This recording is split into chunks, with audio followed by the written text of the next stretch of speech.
नमस्कार मंडळी, कसे आहेत? मजेत ना? मीही अगदी मजेतच आहे.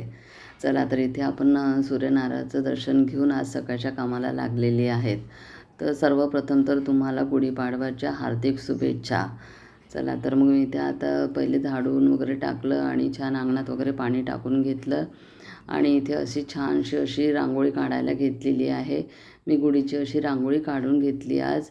आणि इथे आमचे तोरण करायला सुरुवात केली होती त्यांनी. कारण मार्केटमध्ये बघितलं पण त्यांना तोरण काही मिळालं नाही.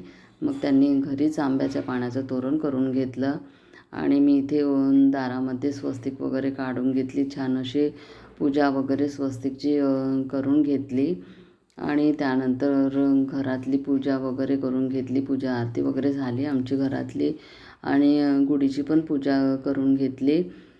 मग स्वयंपाकाची तयारी करायला सुरुवात केली.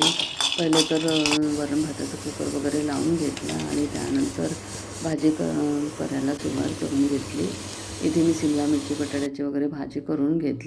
भाजी शिजून रेडी झालेली होती आणि गोडमध्ये मला रत्नाळ्याच्या पोळ्या करायच्या होत्या. तसे तर होळीलाच करायचं ठरवलं होतं, पण मग ते होळीला आम्ही पुरणपोळी केली होती. मग आता रत्नाळ्याच्या पोळ्या करायचंच ठरविलेलं आहे.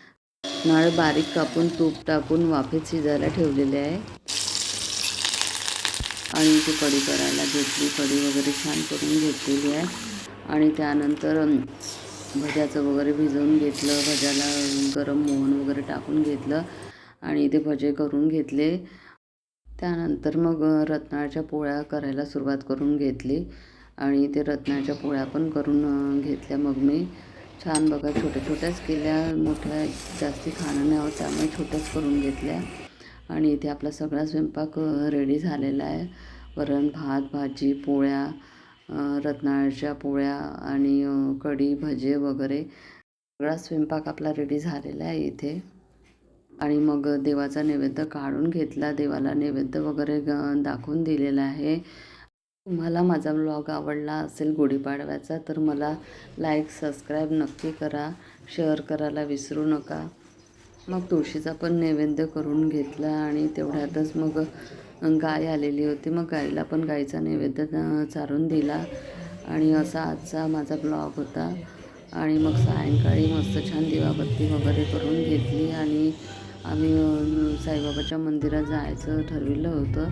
मग आम्ही संध्याकाळला साईबाबाच्या मंदिरात निघालेलो आणि साईबाबाचं छानसं असं दर्शन झालेलं होतं आमचं आणि मंदिर पण छान सजवलेलं होतं आणि भव्य अशी खूप मोठी गुढीची रांगोळी काढलेली होती. ती पण बघून घेतली आणि असा गेला माझा आजचा दिवस.